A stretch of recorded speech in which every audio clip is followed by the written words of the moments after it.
चलो, तो आज का हमारा टॉपिक है एग्रीकल्चर। ठीक है, तो एग्रीकल्चर वैसे तो हम डिफरेंट पर्सपेक्टिव्स को देख सकते हैं, टेक्नोलॉजी का पर्सपेक्टिव, इकोनॉमिक्स, ज्योग्राफिकल स्कीम्स।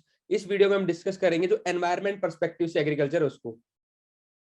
तो बेसिक पहले कुछ डेटा बता देता हूँ, कहीं भी आपको इंट्रोडक्शन लिखना हो तो जो हमारे अपनी हर क्लास में स्टार्ट करते हैं, कुछ डेटा मैं आपको देता हूँ ताकि आपको मेंस में इजी इंप्रूव हो जाए कि ऐसे इंट्रोडक्शन लिखना है, किसी चीज की इंपॉर्टेंस बतानी है तो इसलिए। तो agriculture is the world's largest industry. ठीक है ना, ये हम ज्योग्राफी में डिस्कस कर चुके हैं। इंडस्ट्री जरूरी नहीं मैन्युफैक्चरिंग हो, it can be primary, secondary और tertiary activity. Any activity can be an industry. ठीक है, प्रॉपर्ली ऑर्गेनाइज होनी चाहिए। So agriculture is the world's largest industry.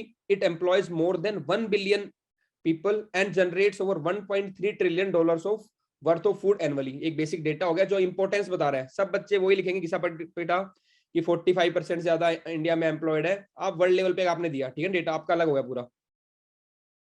However, agriculture has an enormous environmental footprint, playing a significant role in causing climate change, water scarcity, water pollution, land degradation, deforestation and other process। देखो ये line आपको समझनी है। ठीक है, पहला हमने क्या बताया कि एग्रीकल्चर के ये फायदे हैं, लेकिन साथ साथ एग्रीकल्चर के कुछ नुकसान भी हैं। ठीक है ना, वो नुकसान के एग्रीकल्चर के बहुत ज्यादा एनवायरमेंटल फुटप्रिंट है। ठीक है ना, एनवायरमेंट फुटप्रिंट क्या होता है बताया था, कार्बन फुटप्रिंट, एनवायरमेंट फुटप्रिंट, है ना।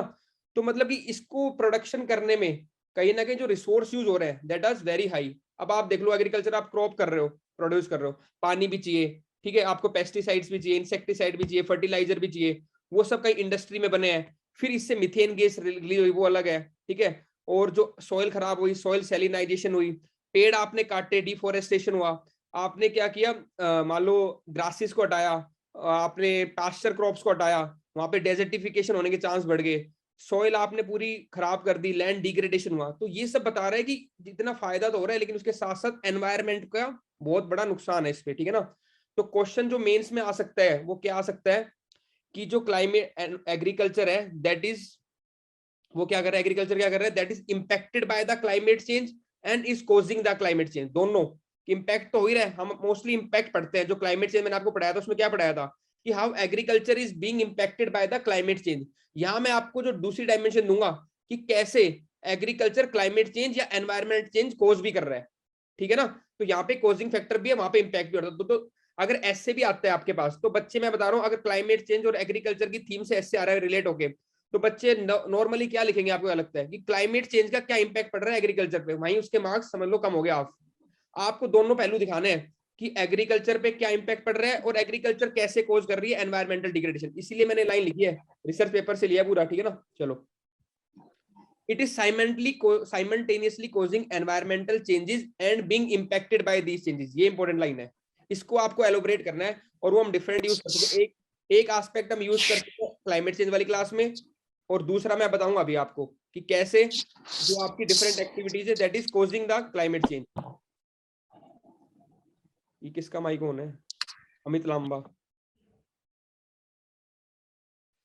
चलो अब है सस्टेनेबल एग्रीकल्चर, क्योंकि हमारे पास ये प्रॉब्लम्स आ रही थी ना एग्रीकल्चर की, ठीक है ना, कि एग्रीकल्चर के एक लार्ज उसका एनवायरमेंटल फुटप्रिंट था। ठीक है ना, का कुछ गैसेस रेज होती हैं, सॉइल खराब हो रही थी। तो ये जो दिक्कतें आ रही थी एग्रीकल्चर से, इनको सॉल्व करने के लिए हम क्या प्रैक्टिस करते हैं, सस्टेनेबल एग्रीकल्चर। तो हमारी बेसिक जो थीम रहेगी वो आज रहेगी सस्टेनेबल एग्रीकल्चर, कि कैसे एग्रीकल्चर को हम सस्टेनेबल बनाए। उसके लिए हम डिफरेंट टेक्निक्स और मेथड यूज करेंगे, वो सारी आज हमें पढ़नी है। क्योंकि देखो यूपीएससी का मेन फोकस है इसके एसडीजीज गोल है वो देख लो, और सस्टेनेबल डेवलपमेंट देख लो, सस्टेनेबल एग्रीकल्चर देख लो, सस्टेनेबल अर्बनाइजेशन देख लो। इसी पर्सपेक्टिव से देखना है, क्योंकि ये प्रॉब्लम्स है और सिविल सर्वेंट से क्या एक्सपेक्टेड है कि वो प्रॉब्लम्स को सॉल्व करेंगे। तो एग्रीकल्चर में हमें किस तरफ जाना है, सस्टेनेबल एग्रीकल्चर की तरफ। आज आपको सारे नुएंसेस समझ में आने चाहिए कि एक सस्टेनेबल एग्रीकल्चर का मतलब क्या है, इसकी डायमेंशंस क्या है। तो sustainable agriculture consist of environment friendly method. पहली बात तो एक कॉन्सेप्ट समझो आप, सस्टेनेबल का मतलब, जहां भी क्वेश्चन आ जाए मैं आपको ड्रॉ करता हूं, एक मिनट देख, ये आपको ध्यान रखना, जब भी सस्टेनेबल की बात होगी तो आपको तीन चीज याद रखनी है, एक, दो और ये तीन। एक में आप लिखोगे एनवायरमेंट, ठीक है, कि चाहे सस्टेनेबल अर्बनाइजेशन हो, चाहे सस्टेनेबल एग्रीकल्चर हो, एनवायरमेंट फ्रेंडली होना चाहिए, सोशली एडेप्टेबल होना चाहिए, सोसाइटी के को यानी कि ह्यूमन फेस होना चाहिए, और इकोनॉमिकली वायबल होना चाहिए। इकोनॉमिकली क्या होना चाहिए, प्रॉफिटेबल या वायबल। तो 3 एंगल देने हैं आपको, इसका बीच का जो एरिया है ना दैट इज सस्टेनेबल डेवलपमेंट, ऐसे ड्रॉ करके आना है, यहाँ बीच में लिख देना सस्टेनेबल डेवलपमेंट। ये आप कॉमन डायग्राम में कहीं भी यूज कर सकते हो। तो पहला मैंने क्या बताया, एनवायरमेंट सस्टेनेबल, ठीक है, एनवायरमेंटली फिजिबल या एनवायरमेंट में नुकसान ना हो, सोशली कंपेटेबल हो, ठीक है, और इकोनॉमिकली प्रॉफिटेबल हो, ऐसी एक्टिविटी होती है सस्टेनेबल एक्टिविटी। और जो फोर्थ एंगल देना है वो होता है फ्यूचरेबिलिटी, कि फ्यूचर की जनरेशन जो हमारे रिसोर्स आज यूज कर रहे हैं हम, वो फ्यूचर की जनरेशन के लिए भी यूज हो। ये 4 एंगल तो आप हमेशा यूज कर सकते हो, ठीक है ना। बताओ जानवी, क्या 4 एंगल हैं जो हम सस्टेनेबल डेवलपमेंट यूज करेंगे हमेशा? हाँ, एनवायरमेंट, सोशल, इकोनॉमिकली फ्रेंडली और सोशल, और एक फ्यूचरेबिलिटी, और फ्यूचर। हाँ, कि जो रिसोर्सेज ये नहीं आज ही खत्म कर दिए हमने, फ्यूचर की जनरेशन के लिए भी छोड़ने हैं, ठीक है। तो ये 4 एंगल आप यूज करना, बिल्कुल बेसिक से बताऊंगा, यूनिट बहुत कॉम्प्रिहेंसिव करेंगे आराम से, ठीक है सारे, क्योंकि इसमें पता है क्या, अंडरस्टैंडिंग जरूरी, चीजें याद नहीं करनी आपको, ये तो ठीक है, लेकिन आपने अंडरस्टैंड कर लिया ना, क्योंकि जो मैंने लाइन लिखी है ना यहाँ पे, क्वेश्चन वो नहीं आएगा, क्वेश्चन वो आएगा एक थीम के ऊपर। अगर आपको थीम समझ में आ गई तो उसमें आप ऑप्शन मार्क कर लोगे, हाँ ये इस थीम से मैच कर रहा है या नहीं कर रहा है, ठीक है। चलो, हाँ, इंटरजनरेशनल इक्विटी, ठीक है। चलो जैसे फ्यूचरिटी क्या है, उसका अगली टर्म होगी रिफ्रेश, तो हम कितने भी वर्ड दे सकते हैं, शादी ऐसा कुछ नहीं है ना, ठीक है ना। फ्यूचरिटी का मतलब क्या, हम नेक्स्ट जनरेशन की बात कर रहे हैं, ठीक है। चलो, sustainable agriculture consist of environment friendly methods of farming that allow the production of crops और livestock without damage to human और नेचुरल सिस्टम्स। तो ऐसे हम तरीके से एग्रीकल्चर करेंगे एनवायरमेंट फ्रेंडली तरीके से, जो क्या नुकसान नहीं करेगी इसको, ह्यूमन को भी और नेचुरल सिस्टम को भी। It involves preventing adverse effect to, अब देखो किस किस पे, आपको एक कंपोनेंट याद रखने, किस किस पे नेगेटिव इंपैक्ट नहीं होगा, सॉइल के ऊपर नहीं होगा, वाटर के ऊपर नहीं होगा, बायोडाइवर्सिटी पे नहीं होगा, सराउंडिंग्स पे नहीं होगा, as well as those working और लिविंग ऑन द फार्म और इन द नेबरिंग एरियाज। तो होलिस्टिक ये याद रखना, अगर सस्टेनेबल एग्रीकल्चर क्वेश्चन आता है तो आप उसका इंपैक्ट दिखाओ, सॉइल पे क्या इंपैक्ट पड़ रहा है, वाटर पे, biodiversity, as well as farmers के ऊपर भी लिखा है ना, as well as those working और लिविंग ऑन द फार्म, तो फार्मर्स को भी इंक्लूड करना है, ये ध्यान रखो आप, ठीक है ना, कि फार्मर्स को भी आप इंक्लूड करोगे। Then sustainable agriculture provides a potential solution to enable agricultural system to feed a growing population with a changing environmental condition। ये कंक्लूडिंग लाइन होगी कि आने वाले टाइम में आप ये लाइन यूज करोगे कि सस्टेनेबल एग्रीकल्चर है, ये जो आने वाली हमारा एग्रीकल्चर सिस्टम है, जो उसको अगर हम सस्टेनेबल करेंगे तभी जो हमारी ग्रोइंग पॉपुलेशन है उसको फीड कर पाएंगे with respect to the changing environmental condition. Climate change का क्वेश्चन आ जाए, ठीक है, फूड इनसिक्योरिटी का आ जाए, फूड स्कार्सिटी का आ जाए, ड्रॉट का आ जाए, आप सब जगह पे सस्टेनेबल एग्रीकल्चर वाला क्या कर सकते हो, आप एंगल आप दे सकते हो, ठीक है।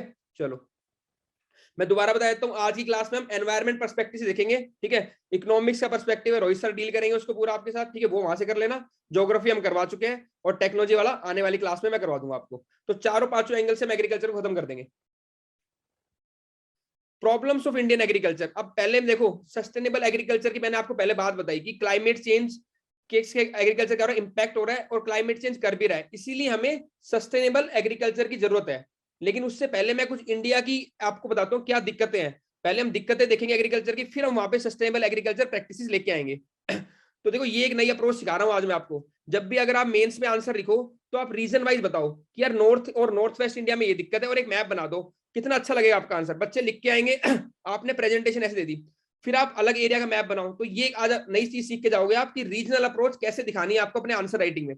तो पहले आप प्रॉब्लम बताओ कि नॉर्थ और नॉर्थ वेस्ट इंडिया में क्या प्रॉब्लम है इंडिया में एग्रीकल्चर की। तो पहला क्या है, excessive use of fertiliser. Basically इसमें देखो जम्मू कश्मीर, हरियाणा, पंजाब, हिमाचल, ये वाले एरिया देखो आप मोस्टली, ठीक है ना, और इधर बिहार, झारखंड, ये तो ये हो गया north and north west India. तो नॉर्थ वेस्ट इंडिया में हम देखते हैं, हरियाणा पंजाब में हम क्या करते हैं, ठीक है, excessive use of fertiliser, fertiliser बहुत यूज कर रहे हैं। तो जो प्रॉब्लम यहाँ की है वो सारी प्रॉब्लम लिख देना, और कुछ प्रॉब्लम यहाँ के लिख देना जो आपके गैंजेटिक प्लेन्स की है।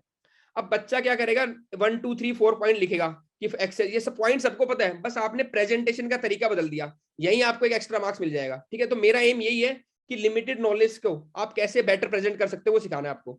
तो पहला है excessive use of fertiliser, fertiliser बहुत यूज करते हैं यहाँ पे। Over exploitation of ground water, यही पता है क्योंकि फ्री इलेक्ट्रिसिटी हरियाणा पंजाब, पंजाब में खासकर, हरियाणा में तो नहीं है, ठीक है। तो यहाँ पे इन स्टेट्स में क्या कर रहा है, फ्री इलेक्ट्रिसिटी दे रखी है फार्मर्स को, मोनोक्रॉपिंग हो रही है, एक ही टाइप, या तो राइस लगा देंगे या वीट लगाएंगे, मतलब दो ही क्रॉप मोस्टली, ठीक है ना, मोनोक्रॉपिंग है। सॉइल सैलिनाइजेशन, एक्सेसिव इरिगेशन कारण क्या है, सॉइल सैलिनाइजेशन है। ये सारी प्रॉब्लम हम डिस्कस कर चुके हैं और आगे भी कर लेंगे भी, ठीक है ना, ऑलरेडी अब ये देखो फ्रेगमेंटेशन ऑफ, ये सारे मैंने आपको ज्योग्राफी वाले लेक्चर में करवाए थे कि क्या क्या प्रॉब्लम थी, लेकिन मैं आपको तरीका बता रहा हूँ कैसे हमें प्रेजेंट करना है। Fragmentation of land holding. अब बिहार में क्या है, पॉपुलेशन बहुत ज्यादा है, पहले एक लैंड होती है मान लो 10 हेक्टेयर है फिर 2 भाई में डिवाइड होगी 5 हेक्टेयर होगी, फिर और 5 भाई में डिवाइड होगी 1 हेक्टेयर बच गई। तो यहाँ पे क्या है, फ्रेगमेंटेशन ऑफ लैंड होल्डिंग है because of high population density. कहाँ पे, आपके नॉर्थ इंडियन प्लेन्स जो है वहां पे। सब्सिस्टेंस एग्रीकल्चर है, इतना ही उगा पाते हैं जितना कि वो अपना उनका कंज्यूम कर लेते हैं, ठीक है ना। सेकंड है रिवर वाटर पोल्यूशन, तो जहाँ पे जो रिवर्स भी है, गंगा होगी, यमुना होगी, इनमें क्या है, पोल्यूशन बहुत ज्यादा है। तो ये होगी आपकी प्रॉब्लम्स। अब नेक्स्ट है नॉर्थ ईस्ट इंडिया में। तो नॉर्थ ईस्ट इंडिया में क्या प्रॉब्लम लग रही है आपको, शिफ्टिंग कल्टीवेशन, ब्रह्मपुत्रा रिवर देखो वहां पे फ्लडिंग हो जाती है, फ्लडिंग और सॉइल इरोजन, ये नॉर्थ ईस्ट इंडिया की आपकी प्रॉब्लम होगी। एक्चुअली पता है क्या, एक आपका मिसकंसेप्शन दूर करना है मेरे को। कई बच्चों को क्या लगता है कि हमें बिल्कुल बेस्ट नहीं आता, तब तक हम डायग्राम नहीं बनाएंगे। आपको मैं ये सिंप्लीफाइड अपने हैंड रिटन इसलिए बनाया मैंने ताकि आप एग्जाम में कॉन्फिडेंट फील करो, ये बातें सबको बताऊंगी, shifting cultivation, flooding, soil erosion, कोई बड़ी बात नहीं लिखी, लेकिन ये हिम्मत किसी ने दिखाई होगी डायग्राम बना के उसको प्रेजेंट करें, ठीक है ना। तो हमें ये चीज को इनकॉर्पोरेट करना है अपनी आंसर राइटिंग में, इसीलिए आपके लिए मैंने पुट किया। बिल्कुल सिंपल चीज है, आप ऐसे मत सोचो कि आपको बेस्ट की तरफ जाना है। आपको क्या करना है, अपने एफर्ट जो भी आपको याद किया उसको अच्छी तरीके से प्रेजेंटेशन में इंप्रूव करना है, ठीक है ना।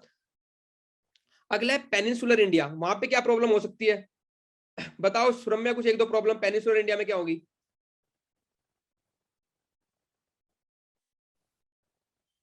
सर पेनिनसुलर इंडिया में सर वही एक तो पानी की भी प्रॉब्लम है। हाँ, क्योंकि मोस्टली जो रेन शेडो एरिया में आते हैं वहां पे सर ड्राई लैंड काफी एग्रीकल्चर सारे, होती है, हाँ मॉनसून पे सर काफी डिपेंडेंट सारे है। पॉइंट्स ऐसे हैं, हाँ, क्लस्टर्स ऐसे हैं जहाँ पे ओवर एक्सप्लॉइटेशन है ओवर पानी का। एक्सप्लॉइटेशन ऑफ ग्राउंड वाटर हो गया, ठीक है। हाँ और बताओ अभिनव, सर। बताओ कुछ प्रॉब्लम्स पेनिनसुलर इंडिया में एग्रीकल्चर की क्या प्रॉब्लम हो सकती है। अरे चश्मा तूने ऐसा लगा रखा है, बाइक पे जाएगा कहीं पे, क्या चक्कर है बता प्रॉब्लम बता। हाँ आंखें खराब हो रही हैं फिर। हाँ, मेरे को भी लगाना पड़ेगा लग रहा है मेरे को, चल बता, हाँ प्रॉब्लम बता।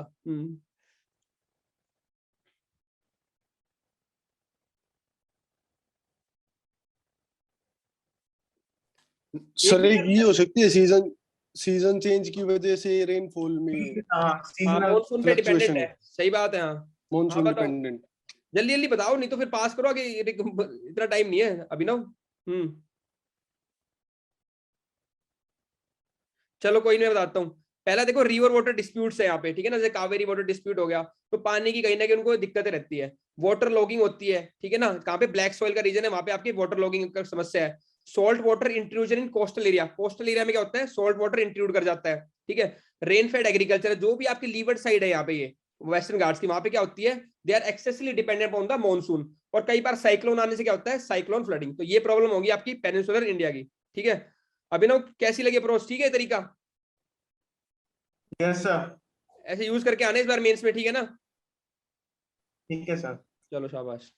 Region wise sustainable agriculture practice, अब मैंने आपको पहले प्रॉब्लम बताई कि हर रीजन में ये दिक्कत थी। अब हम क्या करेंगे रीजन वाइज, कि यहाँ पे हम ये यूज कर सकते हैं, यहाँ पे ये यूज कर सकते हैं। जब आपको प्रॉब्लम पता है तो उसी के अकॉर्डिंग हम क्या करेंगे, इसको सॉल्यूशन दे सकते हैं। अब देखो, नॉर्थ है, नॉर्थ वेस्ट इंडिया में क्या करेंगे, फूड प्रोसेसिंग इंडस्ट्री लगाओ, ठीक है। देखो मैंने आपको क्या बताया था, इकोनॉमिक एंगल भी ध्यान रखना है हमें। सस्टेनेबल डेवलपमेंट का मतलब केवल ये नहीं है कि आप क्या करो, एनवायरमेंट पे ध्यान रखो, environment, society, economic development and फ्यूचरेबिलिटी।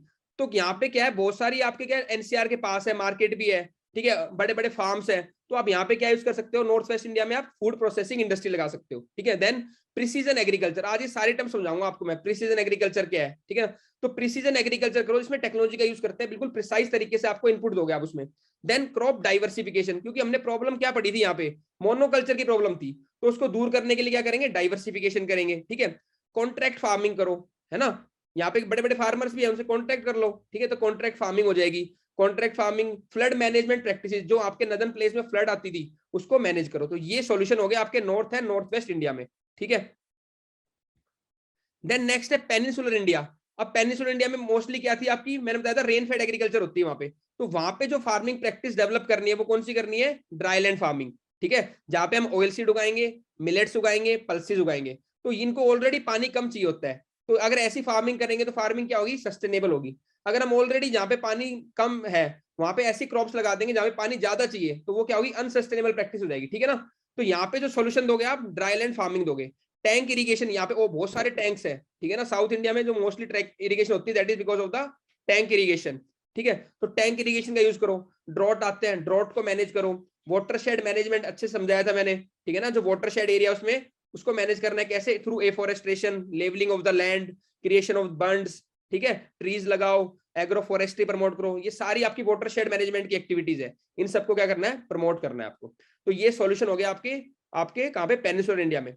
North eastern में क्या करोगे आप, ऑर्गेनिक फार्मिंग को प्रमोट करो, ठीक है। सिक्किम ऑलरेडी फर्स्ट स्टेट है जो कि फुल्ली ऑर्गेनिक है, तो ऑर्गेनिक फार्मिंग को प्रोड्यूस करो यहाँ पे। हॉर्टिकल्चर का भी काफी अच्छा स्कोप है, फ्लावर्स उग सकते हैं यहाँ पे, ठीक है ना, और फ्रूट्स उग सकते हैं, तो हॉर्टिकल्चर भी यहाँ पे लिख लेना, एक लिखा नहीं मैंने। फ्लड मैनेजमेंट प्रैक्टिसेस करो, कि यहाँ ब्रह्मपुत्र में काफी फ्लड्स आती है, flood management practice, contour bunding, क्योंकि क्या है यहाँ पे हिल्स है, तो टेरेस फार्मिंग और कंटूर बंडिंग, और एग्रो फॉरेस्ट्री को प्रमोट करो। आज एग्रो फॉरेस्ट्री भी डील करेंगे। शुरू में ठीक लग रही है अप्रोच, ये मजा आएगा ना, ऐसे आंसर लिखेंगे तो हम, ठीक है ना, क्योंकि ये बात समझो, सारी बातें हमें पता थी और हमने कितने स्पेसिफिक लिख दिया कि यहाँ पे ये दिक्कत है, यहाँ पे ये दिक्कत है, तो इसको यहाँ पे ये सॉल्यूशन होना चाहिए, ठीक है। चलो, ज्योग्राफी में भी हेल्प करेगा ऑप्शन में आपको, शाबाश। अब देखो, पहले मैंने क्या बात की थी आपको, एक मैंने आपको बैकग्राउंड बताया कि हमें सस्टेनेबल एग्रीकल्चर की क्यों जरूरत है, क्योंकि इतनी दिक्कतें हो रही हैं। अब बात करेंगे डिफरेंट एंगल्स की, क्या क्या सस्टेनेबल एग्रीकल्चर के एंगल है। जानवी को 4 पॉइंट याद है सस्टेनेबल एग्रीकल्चर के ना, ठीक है। चलो अब देखते हैं, the term sustainable agriculture is defined as an integrated system of plant and animal production practices having a site specific application that will over the long term। देखो ये मैं आपको इसलिए बताता हूँ कि आपको ये सब याद नहीं करने डेफिनेशन, जैसे मैंने 4 वर्ड बताए थे, सोशल, इकोनॉमिक, एनवायरमेंट और फ्यूचरेबिलिटी, ऐसे इसमें से कुछ 4-5 वर्ड बताऊंगा, आपको बस वर्ड्स याद रखने हैं, ठीक है। वर्ड्स याद करोगे तो वहां पे एलिमिनेट कर दोगे, अच्छा ये पार्ट आएगा नहीं आएगा। तो ये क्या क्या ध्यान रखता है सस्टेनेबल आपका agriculture, satisfy human food and fibre needs, ठीक है। तो ह्यूमन की फूड और फाइबर की नीड्स, तो पहली बात तो फूड की नीड पूरी होनी चाहिए। दूसरा, एनवायरमेंट की क्वालिटी मेंटेन होनी चाहिए, enhance environment quality and natural resource base upon which the agriculture economy depends. क्योंकि अगर आपका एनवायरमेंट ही खराब हो गया, आपकी सॉइल ही खराब हो गया, आपका वाटर ही खराब हो गया, फिर आप कैसे एग्रीकल्चर करोगे, ठीक है। तो एनवायरमेंट का ध्यान रखोगे, फूड एंड फाइबर का ध्यान रखना है। पहले मैंने आपको जनरल बात बताई थी सस्टेनेबल डेवलपमेंट की, अब एग्रीकल्चर स्पेसिफिक बता रहा हूं कि एग्रीकल्चर में किन बातों को ध्यान रखना है। Efficient use of non renewable resources and on farm resources, तो इसमें एफिशिएंट यूज करना है जो नॉन रिन्यूएबल है, और मोस्टली किस पे जाना है आपको, जो कि आपके रिन्यूएबल रिसोर्स की तरफ जाना है, ठीक है ना। नॉन रिन्यूएबल से रिन्यूएबल की तरफ जाना है, और जो नॉन रिन्यूएबल है उनको एफिशिएंटली यूज करना है। Sustain the economic viability of farm operations, और जो फार्म ऑपरेशन है उनकी इकोनॉमिक वायबिलिटी को सस्टेन करना है। ये नहीं आप खर्चा बहुत ज्यादा कर रहे हो, इनपुट बहुत ज्यादा कर रहे हो और आउटपुट नहीं आ रहे आपके, तो इनपुट की कॉस्ट को भी कम करना है। ये सब किसमें आते हैं आपके, सस्टेनेबल एग्रीकल्चर। एक कंपोनेंट ध्यान रखना है आपको, मेंस में भी हेल्प करेगा और प्री में भी, क्योंकि प्री में क्या होता है एक्चुअली इनसे रिलेटेड कुछ वो स्कीम दे देगा, कुछ आपका प्रोसेस दे देगा, तो आपको दिमाग लगाना, हाँ भाई इससे इकोनॉमी भी कम होगी, ठीक है, इनपुट कॉस्ट भी कम होगी, तो सस्टेनेबल एग्रीकल्चर होगी ये, ऐसे आपको रिलेट करना है, ठीक है ना। मैं आज आपको पूरा बेसिक बता दूंगा, तो क्वेश्चन रुकेगा नहीं आपका, जब सॉल्व करोगे आप मेरे साथ तो पता चल जाएगा कहां पे हम क्या पॉइंट यूज कर सकते थे। Enhance the quality of life for farmers and society as a whole, ये मैंने बताया था कि not only the land but also the farmers और सोसाइटी का भी ध्यान रखना है हमें सस्टेनेबल एग्रीकल्चर में। मैं नींद आ रही है क्या, चलो ठीक है, ये ठीक। सदब कैमरा क्यों ऑन नहीं है आपका, क्या हो गया सर? आज बाहर हो गए। अच्छा बाहर हो, ठीक है, चलो कोई नहीं। समझ में आ रहा है? Yes sir. शाबाश, ठीक है। Different methods of sustainable agriculture, अभी हमने एग्रीकल्चर देख लिया कि सस्टेनेबल एग्रीकल्चर क्या होता है। शिवांजलि लेट होगी, मेन बातें एक दो बताई थी पहले मैंने। तो पहला पॉइंट तो ये था कि एग्रीकल्चर या कोई भी सस्टेनेबल डेवलपमेंट की बात हो, 4 पॉइंट आपको याद रखना है। इकोनॉमिक, ठीक है, इकोनॉमिकली क्या हो, फिजिबल हो, ठीक है, एनवायरमेंटली कंपेटिबल हो, सोशली एडेप्टेबल हो, 3 एंगल तो वो हो गए। चौथा फ्यूचरेबिलिटी, इंटरजनरेशनल इक्विटी, क्या आने वाली जनरेशन के भी हमें रिसोर्स बचा के रखने हैं। 4 बात तो ये थी। और दूसरा हमने एक पॉइंट डिस्कस किया था कि जो एग्रीकल्चर है that is impacted by climate change, climate change से इंपैक्ट तो हो रही है, वो हमने क्लाइमेट चेंज वाले चैप्टर में डिस्कस कर लिया था। लेकिन आज हम डिस्कस करेंगे कि कैसे एग्रीकल्चर क्लाइमेट चेंज या फिर एनवायरमेंट डिग्रेडेशन कर भी रही है, ठीक है ना। क्योंकि एग्रीकल्चर एनवायरमेंट डिग्रेडेशन कर रही है, इसीलिए हमें क्या किसकी जरूरत है, सस्टेनेबल एग्रीकल्चर की जरूरत है। उसके बाद मैंने अलग अलग मैप दिखाए थे, वो नोट्स में देख लेना, कैसे रीजन वाइज कौन से रीजन में क्या दिक्कत है और कैसे हम सस्टेनेबल एग्रीकल्चर डिफरेंट रीजन में प्रैक्टिस कर सकते हैं, ये था, ठीक है। टाइम से एग्रो रिवाइज करने दोबारा दिक्कत होती है, ठीक है। चलो, different methods of sustainable agriculture. अब अलग अलग मेथड क्या है ये देखिए। पहला मेथड क्या है, क्रॉप रोटेशन। अब हर मेथड को डील करेंगे डिटेल में। This refers to the growing of number of crops one after the another in the rotation to maintain the fertility of the soil. जैसे आपको समझ में आ रहा है लैंग्वेज से, एक क्रॉप लगाई फिर दूसरी क्रॉप लगा दी, ठीक है ना। तो रोटेशन में बस one after the another we are doing the changing the crop, तो इसको बोल रहे हैं क्रॉप रोटेशन। इससे क्या होएगा, आपका fertility of the soil maintain होगी। Different plants have different nutritional needs and are open to various bacteria and pest. Actually होता क्या है, देखो क्रॉप रोटेशन से बेसिक समझो कि एक क्रॉप है उसको डिफरेंट न्यूट्रिशनल रिक्वायरमेंट है और दूसरी क्रॉप को अलग रिक्वायरमेंट है। अगर आप एक ही क्रॉप निकालते रहोगे, लगाते रहोगे ना, तो सारे आपके न्यूट्रिशन एक टाइप के एक्सट्रैक्ट हो जाएंगे और वो सॉइल क्या हो जाएगी, डेफिशिएंट हो जाएगी एक पर्टिकुलर न्यूट्रिएंट्स में और सॉइल की हेल्थ डिस्ट्रॉय हो जाएगी। अलग अलग क्रॉप लगाने से क्या होता है, कभी कोई न्यूट्रिएंट एक्सट्रैक्ट होगा, कभी कोई, और जो मीन टाइम में जो बाकी न्यूट्रिएंट जो एक्सट्रैक्ट हुआ है दैट कैन बी रीजनरेटेड। और दूसरी बात, दूसरा एंगल ये है, जो पेस्ट होते हैं आपके, ठीक है ना, आज पेस्ट भी पढ़ेंगे, जो पेस्ट होते हैं जो नुकसान करते हैं आपके किसके ऊपर, क्रॉप्स के ऊपर, वो भी अगर आप एक क्रॉप लगाओगे तो उनको एक पर्टिकुलर हैबिटेट मिल जाता है कि अच्छा वही कंडीशन मिल रही है, देन दे विल ग्रो। जैसे आपने क्रॉप चेंज कर दी तो उनकी लिविंग कंडीशन भी क्या हो जाती है, आपकी चेंज हो जाती है, तो वो क्रॉप भी, पेस्ट भी क्या होते हैं, डिस्ट्रॉय हो जाते हैं। तो क्रॉप रोटेशन के आपके दो फायदे हैं, एक तो सॉइल की फर्टिलिटी एनहेंस होती है या रीजनरेट कर जाती है, दूसरी क्या है, पेस्ट कंट्रोल होता है। एक्चुअली देखो आप वहां पे यही लिखा आएगा, crop rotation will lead to enhance in the crop yield, enhance in the soil fertility, decrease in the pest या इंक्रीज इन द पेस्ट। तो आपको वही एलिमिनेट करना है, वही मैं बेसिक प्रिंसिपल आपको समझाना चाह रहा हूँ डिफरेंट डायमेंशंस के थ्रू। तो सारी डायमेंशन ध्यान से सुनो, ठीक है। ये मैंने बता दिया, different plants have different nutritional needs and are open to various bacteria and pest. If a farmer plant the same crop each time he continuously draw the same nutrients from the soil, ठीक है, जो plant होगा वो same nutrient draw कर लेगा plant soil से।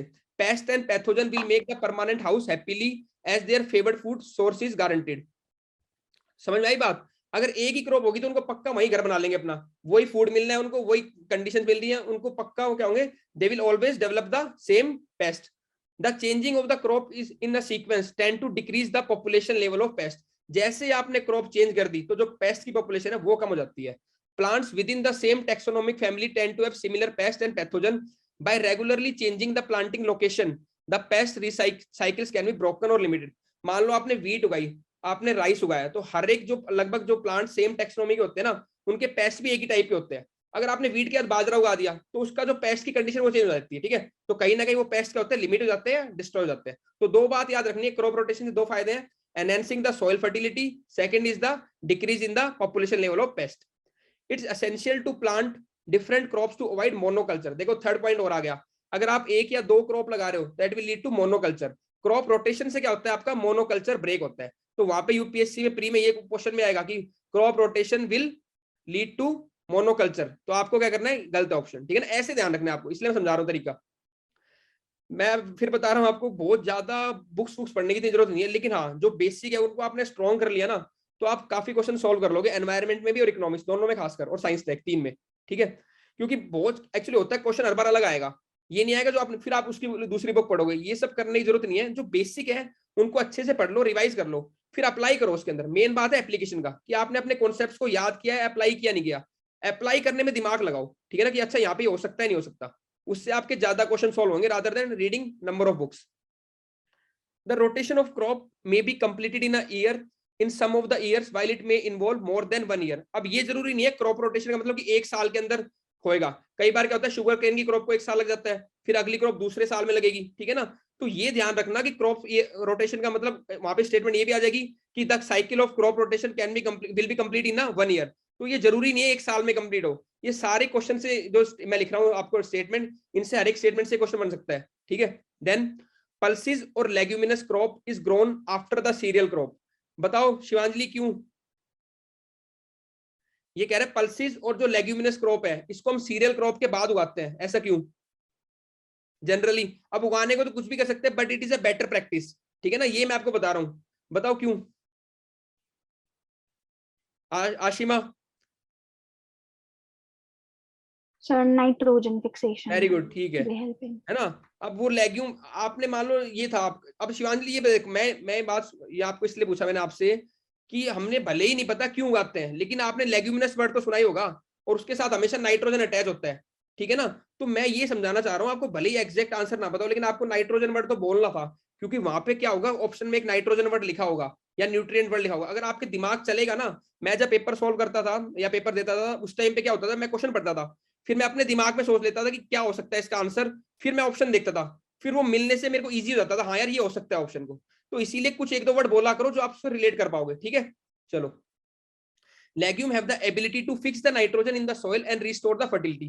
तो जो सीरियल क्रॉप्स थी मयंक, जिन्होंने व्हीट होगी, राइस होगी, उन्होंने जो न्यूट्रिएंट एब्जॉर्ब किए थे, ठीक है, मान लो नाइट्रोजन एब्जॉर्ब किया, जैसे आपने वो क्रॉप हार्वेस्ट की उसके बाद आप क्या लगाओ, लेग्यूमिनस क्रॉप लगा दो, ताकि जो न्यूट्रिएंट एक्सट्रैक्ट हुए सॉइल के अंदर से दे विल अगेन रिस्टोर्ड, तो वापस क्या हो जाएंगे, रिस्टोर हो जाएंगे, जैसे कि नाइट्रोजन। तो जो लेग्यूमिनस क्रॉप है they will fix the nitrogen. Crop rotation help in increasing the nutrient uptake of the plants from the soil, as in the crop rotation different crop require different nutrients in the different quantities। तो सारी वही बात पढ़ते आ रहे हैं हम, different quantity में चाहिए तो न्यूट्रिएंट अपटेक भी बढ़ता है क्रॉप्स का, अगर हम प्रैक्टिस कर रहे हैं क्रॉप रोटेशन। ये सारे बोल्ड वर्ड्स आपको पढ़ने हैं, ये सारे फायदे होंगे क्रॉप रोटेशन के।